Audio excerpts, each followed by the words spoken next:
नमस्कार, आप देख रहे हैं एनबी न्यूज़ 24/7 नीलम बोध के साथ। और साथियों, आज मैं मध्य प्रदेश के सतना में, और सतना में जो ट्रांसपोर्ट नगर है, वहां पर एक दिल दहला देने वाली घटना घटी, लेकिन शासन प्रशासन अभी तक चुप्पी साधे हुआ है। और घटना 4 अप्रैल की बताई जा रही है, और 4 अप्रैल से आज 20 अप्रैल हो चुकी है। इतना लंबा समय बीत गया है, लेकिन पुलिस प्रशासन के द्वारा जो कार्रवाई इस घटनाक्रम में होनी चाहिए थी, वो कार्रवाई अब तक नहीं हुई है। तो पहले तो मेरे साथ में जो इस घटना के विक्टिम हैं, पीड़ित हैं, वो हैं, तो मैं पहले उन्हीं से जानने का प्रयास करूंगी कि पूरा घटनाक्रम क्या था और किस तरह से पुलिस का जो रवैया है इनके साथ में रहा है, क्योंकि लंबे समय से संघर्ष कर रहे हैं, जूझ रहे हैं, लेकिन पुलिस की आंखों पे अभी तक वही अंधभक्ति कहें या क्या कहें, किसका चश्मा चढ़ा हुआ है। तो सर, पहले तो आपका स्वागत है। अपना नाम बताइए और पूरी घटना बताइए, क्या घटना घटी थी। मेरा नाम राजकुमार गुप्ता है। मैं अपने पत्नी के साथ ट्रांसनगर जेल रोड में रहता हूँ। जो कि 4 तारीख की घटना है। हम अपने प्लाट के पीछे सुकुमार मिश्रा के प्लाट में न्यू भरवा रहे थे। तो शाम के 6:30 बजे के लगभग हर्षिल केसरवानी और शैलेश केसरवानी और राजेश केसरवानी और जगदीश गुप्ता और कुछ और 4-6 लोग थे, अन्य लोग जिसका मैं नाम नहीं जानता हूँ। 4-6 गुंडे और थे। 8-10 लोगों मिलके और गाड़ी से उतरते ही मेरे को मारना चालू कर दिया। अच्छा, बात भी नहीं की कुछ? कोई बात नहीं की है। राड, तलवार, हाकी डंडा सब लिए थे, मारना चालू कर दिया। किसी तरह मेरी पत्नी जान पाई है तो वो गए तो पत्नी को भी मारा है। बोले कि हम तुम्हें मार डालेंगे, आज बचाएंगे नहीं। अच्छा, कोई पुरानी रंजिश थी या उसी दिन आए और उसी तरह से ये घटना घटी उसी दिन? पुरानी रंजिश हो गया। हमारा लकड़ी का व्यवसाय है, हम उधार पुधार देते नहीं है। हम्म। लकड़ी वकड़ी मांगने आया था पहले, तो हम काम उधार का काम नहीं करते हैं। और इसी में चाहे खार खाया हो, कुछ भी हो, अब मेरे को उसके दिल की बात नहीं मालूम है। जी, तो सर चोट कहाँ कहाँ लगी आपको? चोट हमारे सर फाड़ डाले हैं, कम से कम 15-20 टाके लगे हुए हैं मेरे सर में। दोनों तरफ 3 तरफ मारे हैं, राड से, हाकी से, तलवार से, जो कि 10-10, 8-8 टाके लगे हुए हैं दोनों तरफ। जी, तो मैं थोड़ा-सा देखिए दिखाना चाहूँगी आपको। सर में 10-15 टाँके लगे हुए हैं, और इधर भी लगे हुए हैं, खाली एक तरफ नहीं है, दोनों तरफ टाँके लगे हुए हैं। और टाँके लगे हैं तो आप समझ सकते हैं कि कितनी गंभीर और मेरा इंजरी है। जबड़े की नस टूट गई है। ऑपरेशन डॉक्टर बोला कि 40,000 लगेगा। और चूंकि सतना और रीवा में शासकीय हॉस्पिटल में मशीनें नहीं है, तो प्राइवेट में बताएं कि 40,000 लगेगा। अब 40,000 जब मैं जोड़ लूंगा तो ऑपरेशन होगा। हाथ की अंगली भी टूट गई है। तो अंगली आप देख सकते अंगली हैं जो फ्रैक्चर इनकी हो उँगली है वो भी मतलब टूटी हुई है। ये भी देखिए, ये भी अंगली टूट गई है बराबर है ये। और कोई प्रशासन सुनवाई नहीं कर रही है। बस बुलाती थाने में, दिन भर बैठाए रहती है, फिर कहती है जाओ। फिर दिन भर बुलाएगी सुबह की, फिर कहती है जाओ। हो गया, मैं परेशान हो गया। मैं अपनी दवाई में अब बिजी हो गया, मैं कहीं नहीं जाता हूँ। और धमकियाँ मिलती हैं। अच्छा, जो ये लोग हैं इनको अरेस्ट किया पुलिस ने? एफआईआर हुई है अभी तक इस केस में?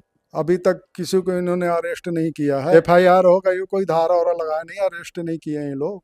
मतलब एफआईआर कर लिया लेकिन अरेस्ट नहीं हुआ है अभी कोई भी? पुलिस की तरफ से कोई एक्शन नहीं लिया जा रहा। पुलिस की तरफ कोई एक्शन नहीं लिया जा रहा, बल्कि उल्टा हम लोगों को ही परेशान किया जा रहा। तो देखिए, आप समझ सकते हैं। और अभी इन्होंने बताया एमएलसी भी है हॉस्पिटल की, और इसमें सीरियस इंजरी भी इंक्लूड है। सर में टाके हैं, उंगली टूट गई है और जबड़ा भी टूट गया है। तो आप देख सकते हैं कि सर में चोट भी है और टाके भी लगे हुए हैं, उंगली भी टूटी है, जबड़ा भी टूटा है। जो लाठी डंडे रोड है उसका इस्तेमाल किया गया है, लेकिन जो केस है कितना हल्का एक तरह से अभी बनाया है। और उसका कारण ये है क्योंकि अभी तक अरेस्टिंग किसी की नहीं हो पाई है। इनकी पत्नी भी है, इनसे भी जानने का प्रयास करूंगी। आप देख सकते हैं इनको कितनी चोट लगी है। आपका नाम क्या है? अनीता गुप्ता। अनीता गुप्ता जी, आपके ऊपर कैसे हमला किया उन्होंने? मैं गई थी अपने पति को बचाव के लिए, तो उन लोग मेरे को भी हमला करने लगे। आपको कहाँ-कहाँ चोट लगी है? मेरे को 2 जगह चोट लगी है सर में। सर फट गया है, टाँके लगे हैं दोनों साइड, इधर साइड भी टाँके लगे हैं, इधर। जी, तो देखिए इनके भी दोनों साइड में टाके लगे हुए हैं। इधर भी टाके लगे हुए हैं, उधर भी टाके लगे हुए हैं, और हाथ में। जी। हाँ, और यहाँ भी नस टूट गई है यहाँ की एक, तो यहाँ भी दर्द है बहुत। और पुलिस कोई कार्रवाई नहीं कर रही? और पुलिस कोई कार्रवाई नहीं करी, कोई सुनाई नहीं है न थाने में, और कहीं सुनाई नहीं हो रही। बैठे रहो सुबह से शाम तक, कुछ नहीं सुनते। तो देखिए, आप इतने बड़े घटनाक्रम से समझ सकते हैं, जबकि पुलिस को तुरंत एक्शन लेना चाहिए था, तुरंत उनको अरेस्ट करना चाहिए था, लेकिन अभी तक कोई भी इस पर कार्रवाई बड़ी से नहीं बड़ी हुई सजा है। दिला। तो देखिए, मैं आपको ये भी बता दूँ, मैं ये इंटरव्यू क्यों कर रही हूँ, क्योंकि आज जो पुलिस प्रशासन है, जिस तरह से उनको कार्य करना चाहिए था, उस तरह से कार्य नहीं कर रही है और जो गुंडे हैं, माफिया हैं, वो खुलेआम घूम रहे हैं और जो लोग विक्टिम हैं, वो बेचारे आज भी कहीं न कहीं संघर्ष कर रहे हैं। रोज़ थाने जाते हैं, बिठाया जाता है पूरे-पूरे दिन, फिर शाम को भेज दिया जाता है, लेकिन कोई भी इनके साथ में जो इंसाफ मिलना चाहिए था, नहीं मिल रहा है। इस तरह की घटनाओं से आप समझ सकते हैं कि जो साधारण व्यक्ति है या आम जनता है, उसकी जान की कीमत कोई भी ना सरकार की नज़र में है और ना ही प्रशासन की नज़र में है। आदरणीय जी भी हैं, इनके बड़े भाई हैं, छोटे भाई, उनसे भी जानूँगी कि पूरा घटनाक्रम क्या रहा और आपने क्या-क्या कार्रवाई। सर, नाम क्या आपका? मेरा नाम अजय गुप्ता है।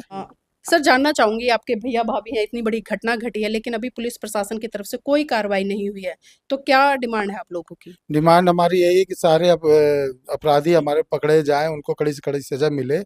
और अभी तक वो घूम रहे, सरकार बड़े बड़े दावा करती है कि अपराधियों के घर में बुलडोजर चलाएंगे, ये चलाएंगे, लेकिन अभी तक पुलिस तो सुनवाई तक नहीं कर रही है। इस तरह का इन लोगों का बेखौफ है और इस तरह का इन शासन और प्रशासन का कोई आम आदमी के लिए कोई वो नहीं है कि घर में घुस के किसी को मार दें, घर में जा करके मार दें और पुलिस कोई एक्शन नहीं ले। उस दिन भी हम लोग थाने गए थे, बोले पहले इलाज कराओ, बाद में जो है हम एफआईआर करेंगे। वहाँ थाने में भी सीसीटीवी कैमरा देखे जा सकते, जिस हालत में ये लोग गए थे, जिस तरह से इन लोगों को मारा गया था। जी। और इसके बाद फिर जब हम लोग हॉस्पिटल ले गए तो हॉस्पिटल में इतने गंभीर थे ये लोग कि हम लोग वो रीवा के लिए रेफर कर दिए। फिर रीवा रेफर गए तो वहाँ सीटी स्कैन वगैरह सब कराए। इनके दांत में मतलब पूरा टूटा हुआ है, जबड़ा पूरा टूट गया। पूरा टूटा हुआ है। वो बोले उसका इलाज यहाँ नहीं, जबलपुर में होगा। और यही सब लिख करके वहाँ से जो है उन्होंने एक दिन बाद छुट्टी दी और उसमें पेपर में सारी चीज़ इन्वॉल्व है। लेकिन हम लोग टीआई साहब से मांग करते हैं कि पकड़े जाएं तो हो गया। आए दिन कहीं कुछ बहाना कहीं कुछ बहाना काम का बना के वो अपना दूसरा देखते हैं और हम इसमें कोई इस काम में कोई उनका इंटरेस्ट नहीं है बिल्कुल। जी। तो देखिए, और मैं महिला को भी जी। मारा गया है। महिला महिला वाली कोई धारा नहीं लगा। हम लोग महिला थाना भी गए थे उस दिन, अच्छा। तो महिला थाना वाले कह के छोड़ दिए कि वो वही थाने से होगा। महिलाओं के ऊपर अटैक हो मतलब रहा है। पुरुषों ने हाथ छोड़ा है। हाँ, पुरुषों ने महिलाओं के ऊपर हाथ छोड़ा है, लेकिन महिला थाना वाले भी कोई विशेष एक्शन नहीं ले रहे हैं। तो देखिए, जहाँ भारत देश में सरकारों की तरफ से बड़े-बड़े नारे लगते हैं, महिलाओं की सुरक्षा की बात की जाती है, बेटी पढ़ाओ जैसे नारे दिए जाते हैं, लेकिन कोई भी गुंडा तत्व आकर किसी भी महिला पर एक तरह से हमला कर देता है, सर फाड़ देता है, हाथ तोड़ देता है, नसें भी इनकी डैमेज हुई हैं, जिस तरह से बता रही हैं।